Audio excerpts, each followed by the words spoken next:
مقصد زندگی کی رہنمائی میسر ہو، مقصد زندگی تک پہنچنے کا راستہ نصیب ہو، اور رب سے جوڑنے کے جتنے بھی اسباب ہوں وہ مہیا ہوں، وہ آسان ہوں، وہ اس کے سامنے ہوں، واشگاف ہوں، پورے علم کی بنیاد پر، پوری بصیرت کی بنیاد پر وہ یہ سمجھے کہ یہی راستہ مجھے رب تک پہنچا سکتا ہے۔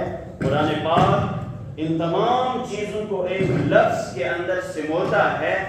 قرآن پاک میں ہم سے جو مطالبہ کیا گیا ہے کہ بار بار اپنے رب سے مانگیے، اپنی نمازوں میں مانگیے، عام حالات میں مانگیے، ہر رکعت میں رب سے کہیے اہدنا الصراط المستقیم، اے ہمارے رب ہمیں صراط مستقیم کی رہنمائی نصیب فرما، ہدایت کاملہ نصیب فرما۔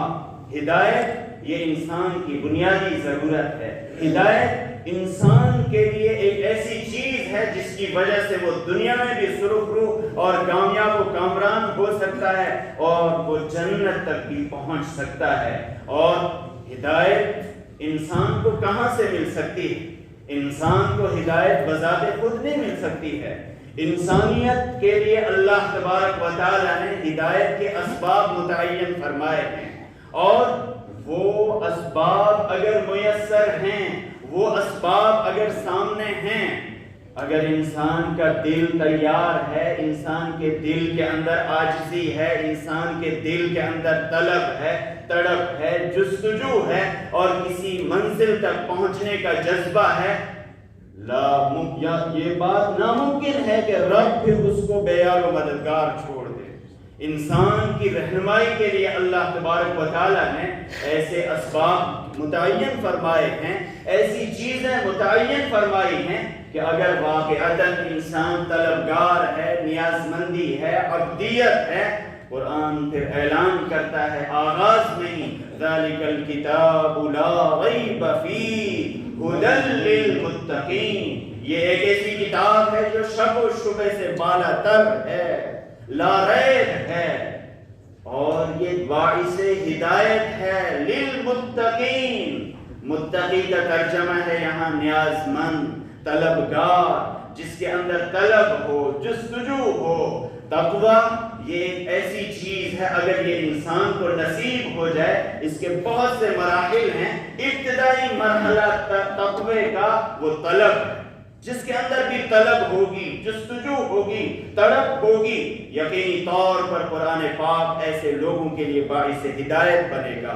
لیکن جس کے اندر عبدیت نہیں ہوگی، طلب نہیں ہوگی، جستجو نہیں ہوگی، غرور اس کے اندر ہوگا، تکبر اس کے اندر ہوگا، قرآن پاک خود واضح کرتا ہے ایسے لوگوں کے سامنے ایسی رکاوٹ حائل کر دی جائے گی کہ وہ رب کی آیات تک پہنچنے سے قاصر ہوں گے، وہ رب کی آیات تک نہیں پہنچ پائیں گے، بلکہ رب کا وعدہ ہے، رب کا کہنا ہے کہ کچھ رکاوٹیں ہیں، کچھ ایسی چیزیں ہیں، کچھ ایسے اسباب ہیں جو انسان کو ہدایت تک پہنچنے میں مانع بن جاتی ہیں۔ اس میں اہم ترین چیز قرآن پاک نقل کرتا ہے اور اس کے تاریخی شواہد بھی ہمارے سامنے نقل کرتا ہے، ہمیں مشاہدات کی جانب بھی لے جاتا ہے۔ سأصرف عن آیاتی الذین یتکبرون فی الارض بغیر الحق، میں اپنی آیات سے ان لوگوں کو باز رکھوں گا، دور رکھوں گا، رکاوٹ حائل کر دوں گا۔ کون لوگ؟ الذین یتکبرون فی الارض بغیر الحق، جو زمین کے اندر بے جا ناحق تکبر والا رویہ اختیار کرتے ہوں گے۔ غرور، تکبر یہ اتنا خطرناک مرض ہے جو انسان کو اسفل السافلین تک پہنچا دیتا ہے، جو انسان کے سامنے ہدایت کے راستے مسدود کر دیتا ہے، جو انسان کو جانوروں سے بھی بدتر بنا دیتا ہے، جو انسان کو دنیا میں انسانوں کے مقابلے میں خدا بنا دیتا ہے۔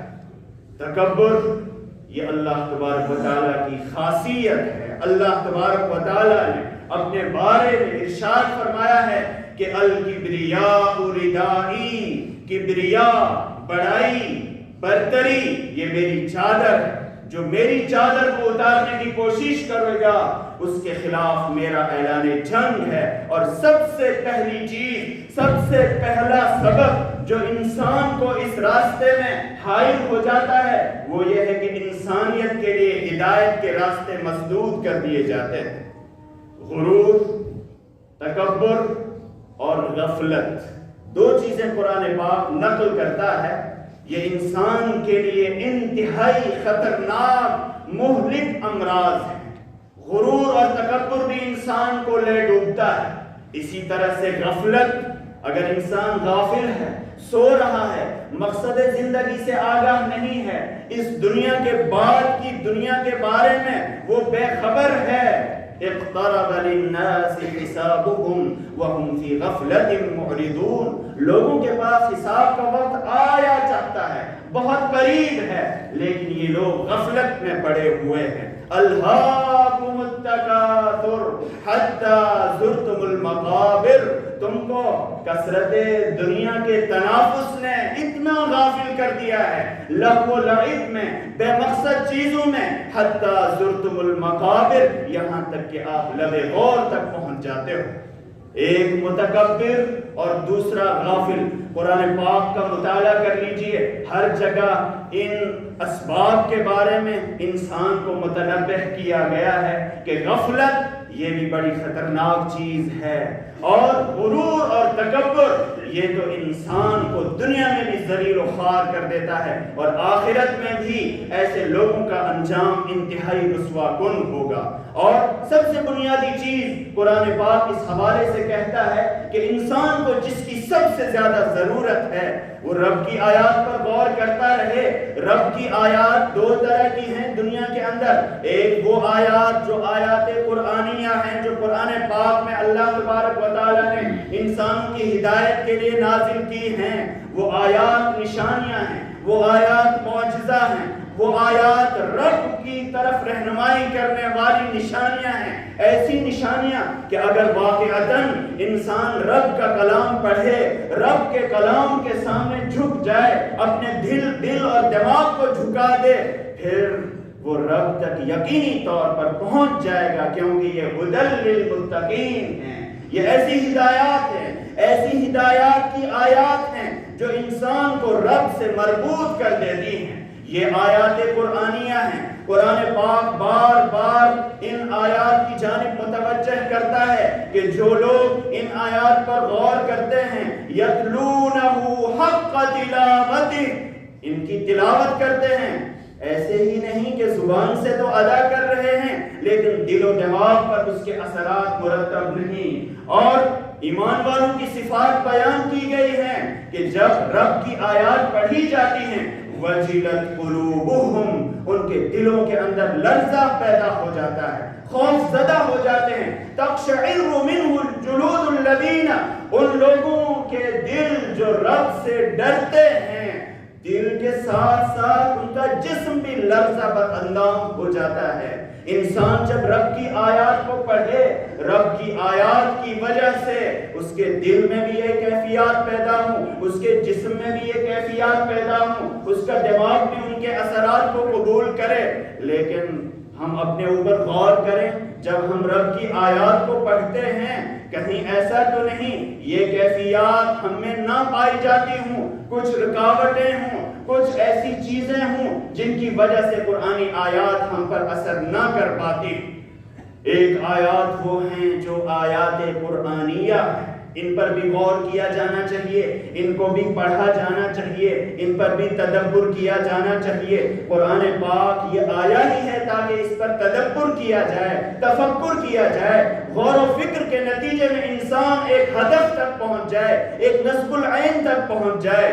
لیکن اس کے ساتھ ساتھ کچھ آیات وہ ہیں جن کو ہمارے مالک نے، ہمارے رب نے، مالک کون و سما نے پوری کائنات کے اندر بکھیر دیا ہے۔ ان فی خلق السماوات والارض واختلاف اللیل والنہار لآیات لأولی الالباب، بے شک جب آسمان کو انسان دیکھے، زمین کو دیکھے، انسان یہ کہنے پر مجبور ہو جائے جس کو قرآن پاک نے بیان کیا ہے کہ ربنا ما خلقت ھذا باطلا، اے ہمارے رب یہ باطل نہیں ہے، بے مقصد نہیں ہے.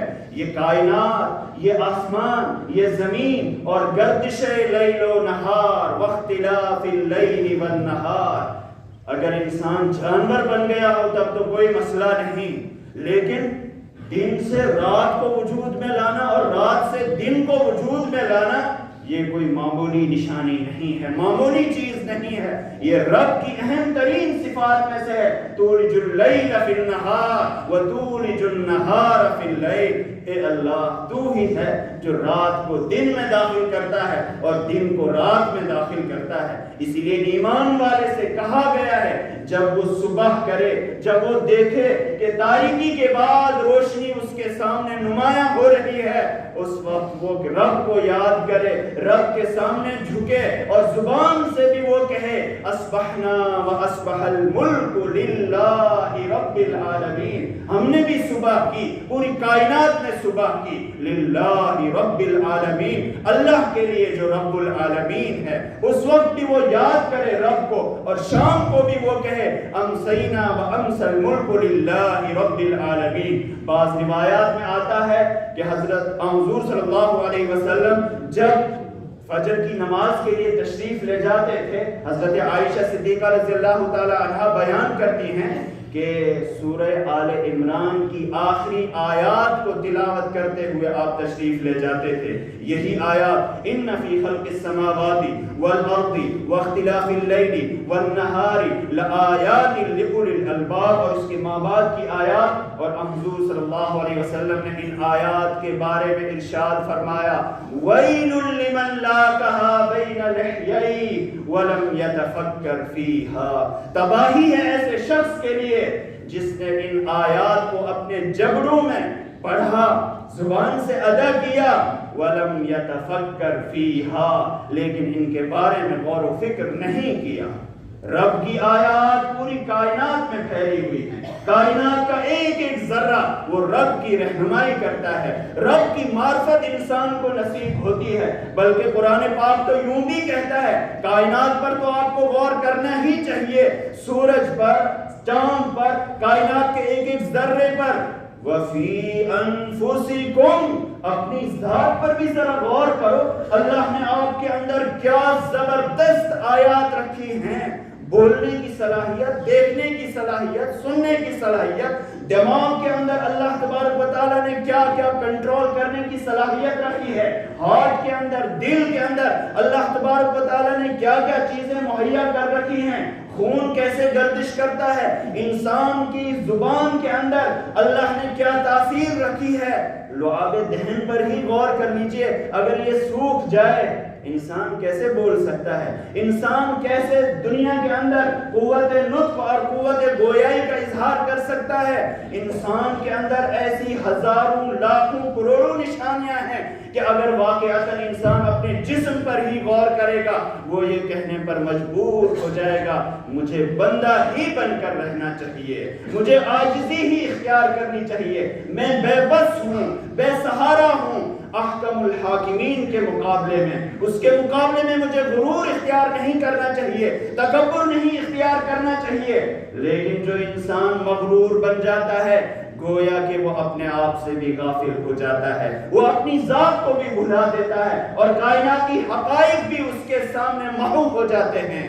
غرور اور تکبر یہ انسان کے لیے ایک دماغ کا پردہ بن جاتا ہے، دل پر پردہ حائل ہو جاتا ہے کہ انسان کو کائنات کی کوئی نشانی اپنی طرف مائل نہیں کر پاتی ہے. سأصرف عن آیاتی الذین یتکبرون فی الارض بغیر الحق، میں اپنی آیات سے ان لوگوں کو دور رکھوں گا، وہ غور نہیں کر پائیں گے، وہ ان آیات کی کنہ اور تہ تک نہیں پہنچ پائیں گے.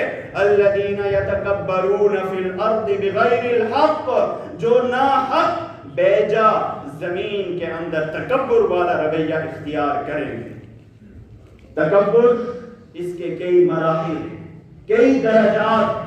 پہلا مرحلہ، پہلی چیز انسان بڑا بن جائے، انسان بڑا ہو، اس کو عربی میں کبورا کہتے ہیں، بڑا ہونا، بڑا بننا. دوسرا مرحلہ یہ ہوتا ہے کہ انسان بڑا تو نہیں ہے لیکن وہ بڑا بننے کی کوشش کر رہا ہے، اس کو تکبر کہتے ہیں۔ باب تفاعل سے قرآن پاک نے اس کو استعمال کیا ہے۔ متکبرین، اللہ تبارک و تعالیٰ کو ایسے لوگ کبھی بھی پسند نہیں ہیں جو بڑے تو نہیں ہیں لیکن بڑا بننے کی کوشش کرتے ہیں۔ اس کا ایک تیسرا درجہ اور انتہائی خطرناک درجہ وہ یہ ہے انسان بڑا نہ ہو، بڑا بننے کی کوشش کرنے کے ساتھ ساتھ وہ دوسروں سے بھی مطالبہ کرے کہ مجھے بڑا سمجھا جائے۔ اس کو استکبار کہتے ہیں۔ ایسے لوگوں کو مستکبرین کے نام سے قرآن پاک میں یاد کیا ہے، جو خود بڑا بننے کی کوشش کرنے کے ساتھ ساتھ دوسروں سے بھی مطالبہ کرے کہ مجھے بڑا سمجھا جائے۔ اللہ تبارک و تعالیٰ ایسے لوگوں کے بارے میں قرآن پاک میں ہی ارشاد فرماتا ہے کہ جو مستکبرین، جو دوسروں سے بھی مطالبہ کرتے ہیں کہ مجھے بڑا سمجھا جائے، اللہ تبارک و تعالیٰ ایسے لوگوں کے متعلق جہنم میں داخلے کا وعدہ فرماتا ہے۔ سیدخلون جہنم داخرین، ذلیل و خوار ہو کر وہ جہنم میں داخل ہو جائیں گے۔ غرور اور تکبر، اس کے اسباب پر اگر انسان غور کرے، اس کے اسباب بھی عجیب و غریب ہیں۔ کبھی انسان کے اندر غرور اور تکبر پیدا ہوتا ہے مال اور دولت کی وجہ سے۔ دولت یہ اسباب غرور میں سے، دولت ہونا، اسباب دنیا میسر ہونا یہ کوئی بری بات نہیں ہے، بلکہ اگر نیت خالص ہے، اچھی ہے، بہتر ہے، یہ مطلوب چیز بن جاتی۔ لیکن ذرا فرق واضح کر لیجئے، قرآن پاک نے ہمارے سامنے دو کردار بیان کیے۔ ایک ہے سلیمانی کردار، سلیمان علیہ السلام کا کردار، دوسری طرف قارون کا کردار۔ سلیمان علیہ السلام کی سوچ کیا تھی؟ ان کے پاس تمام کے تمام اسباب دنیا میسر تھے، دولت بھی تھی، حکومت بھی تھی، ہر چیز ان کو میسر تھی، ہواؤں پر حکومت تھی، جنات پر حکومت تھی، چرند اور پرند کی بولیاں وہ سمجھتے تھے۔ ایک مرتبہ جب پریڈ ہو رہی تھی، قرآن پاک نے نقل کیا ہے، پریڈ ہوتے ہوتے جب ان کے سامنے مختلف قسم کی مخلوقات گزر رہی تھی، سلامی پیش کر رہی تھی، اس وقت ان کے ذہن میں کوئی بات آئی، لیکن انہوں نے فوراً عبدیت کا ثبوت دیا اور انہوں نے اعلان کیا، ھذا من فضل ربی لیبلونی ااشکر ام اکفر، یہ سب میرے رب کا دیا ہوا فضل ہے اور اس لیے یہ سب چیزیں مجھے عطا کی گئی ہیں تاکہ وہ مجھے چیک کرے، تاکہ وہ مجھے جانے کہ میں شکر گزار بندہ بن کر رہتا ہوں یا میں ناشکری کرتا ہوں۔ یہ ہے صحیح عبدیت، یہ ہے صحیح انسان کا بندہ بن کر رہنا۔ کوئی بھی چیز ملی ہے سمجھتا رہے یہ میرا نہیں بلکہ میرے رب کا دیا ہوا ہے۔ اس سے انسان کو غرور پیدا نہیں ہوگا، اس سے عاجزی آئے گی، فروتنی آئے گی۔ لیکن دوسرا کردار قرآن پاک بیان کرتا ہے، قارون، اس کے پاس دولت کے انبار تھے، اتنی دولت تھی کہ ایک پوری جماعت، ایک پورا گروہ صرف چابیاں اور کنجیاں اٹھانے کے لیے متعین تھا۔ اس سے کہا اس کی قوم نے، لا تفرح ان اللہ لا يحب الفرحین، ارے اتراؤ مت، تکبر مت کرو، غرور مت کرو، اللہ ایسے لوگوں کو پسند نہیں کرتا ہے۔ جواب کیا تھا؟ اس کا جواب تھا، انما اوتیتہ علی علم من عندی، ارے میرے علم کا نتیجہ ہے، میری صلاحیت کا نتیجہ ہے۔ کس نے کہا ہے کہ اور کسی سے مجھے یہ ملا ہے؟ میرے علم کا نتیجہ، میری صلاحیت اور محنت کا نتیجہ ہے۔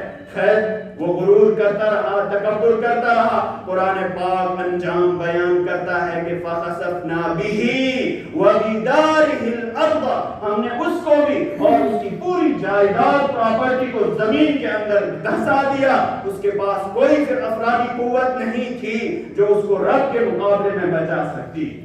انسان کے پاس اگر کوئی بھی صلاحیت ہے، کوئی بھی چیز ہے، اسباب دنیا میں سے کوئی بھی چیز اس کو میسر ہے، اس کو ذہن میں ہمیشہ رکھنا چاہیے، یہ میرا نہیں بلکہ میرے رب کا دیا ہوا ہے۔ ھذا من فضل ربی، اس کے ذہن و دماغ میں رچ گیا ہو، بس گیا ہو، ہر جگہ، ہر وقت، ہر آن، ہر پل، ہر وقت وہ یہ سوچتا رہے میں تو بندہ ہوں، سب کچھ میرے رب کا دیا ہوا ہے۔ کبھی مال کی وجہ سے انسان میں غرور آتا ہے، کبھی انسان کو اپنے علم کی وجہ سے غرور آتا ہے، میرے پاس علم ہے، میرے پاس فن ہے۔ علم بھی انسان کو کبھی کبھی لے ڈوبتا ہے، مغرور بنا دیتا ہے۔ علم بھی اللہ کی ایک عطا ہے، اللہ کی ایک عنایت ہے، اور اگر علم دین ہے، وہ علم ہے جس سے انسان رب کو پہچان رہا ہو، اس سے بڑی توفیق اور کیا ہو سکتی ہے۔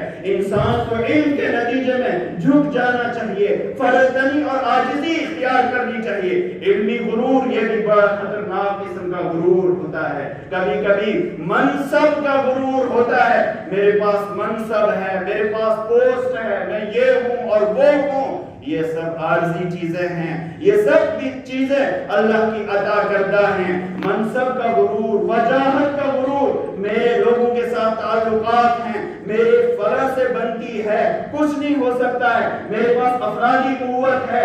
انسان وجاہت کی وجہ سے غرور کرتا ہے، اکڑ کر چلتا ہے، یہ وجاہت بھی دھری کی دھری رہ جاتی ہے۔ کبھی کبھی انسان کو عبادت کا غرور لاحق ہو جاتا ہے۔ شیطان کا ایک مدخل یہ بھی ہے، ایک دروازہ یہ بھی ہے، انسان بڑا عابد ہے، بہت عبادت گزار ہے، شیطان اب اس کو کیسے ختم کر سکتا ہے؟ اس سے چوری نہیں کرا سکتا ہے، اس سے بدکاری نہیں کرا سکتا ہے، اس سے وہ رشوت نہیں حاصل کروا سکتا ہے۔ اس کے داخل ہونے کا راستہ وہ عبادت ہوگا۔ ارے دوسروں کی میرے سامنے کیا حیثیت ہے؟ میں تو حاجی ہوں، میں تو تہجد گزار ہوں، میں تو یہ ہوں اور وہ ہوں۔ انسان عبادت کرے، رسول اللہ صلی اللہ علیہ وسلم سے بڑا عبادت گزار کوئی ہو نہیں سکتا ہے۔ آپ سب سے بڑے عابد، سب سے بڑے زاہد، سب سے برتر، سب سے زیادہ بزرگ۔ آپ کو یاد ہوگا کچھ صحابہ آئے تھے حضور صلی اللہ علیہ وسلم کی خدمت اقدس میں کہ آپ کے احوال پوچھیں، آپ کے بارے میں معلومات کریں کہ آپ کی خانگی زندگی، انفرادی زندگی کیسے بسر ہوتی ہے۔ حضور صلی اللہ علیہ وسلم موجود نہیں تھے، آپ کی عدم موجودگی میں انہوں نے حضور صلی اللہ علیہ وسلم کے بارے میں پوچھا تھا۔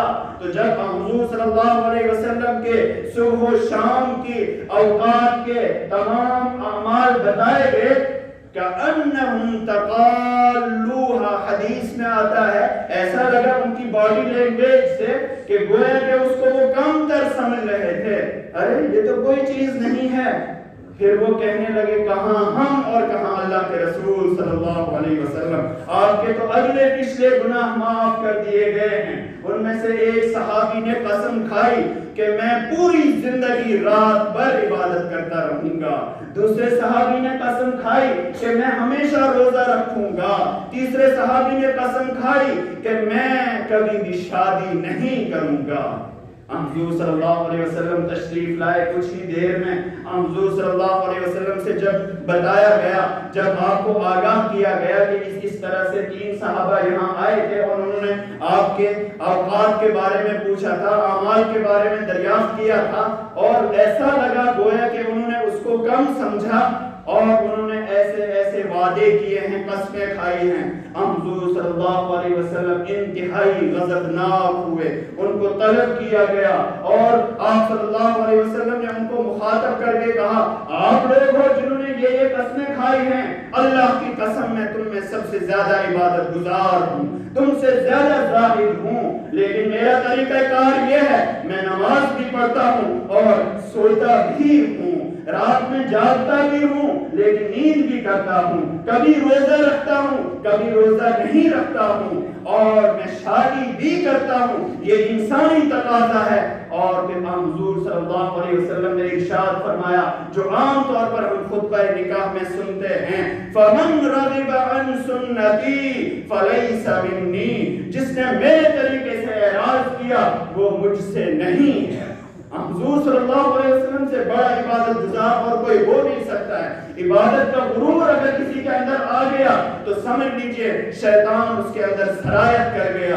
عبادت کا غرور، عبادت کا، علم کا، دولت کا، وجاہت کا، منصب کا، اپنی صلاحیت کا، کسی بھی چیز کا غرور اگر انسان کے اندر آ گیا تو سمجھ لینا چاہیے وہ رب کی آیات سے دور رہے گا. سأصرف عن آیاتی الذین یتکبرون فی الارض بغیر الحق. میں اپنی آیات سے ایسے لوگوں کو دور رکھوں گا جو زمین کے اندر ناحق تکبر اختیار کریں گے، اور نتیجہ پھر یہ ہوگا وَإِن يَرَوْا كُلَّ آیَةٍ لَا يُؤْمِنُوا بِهَا.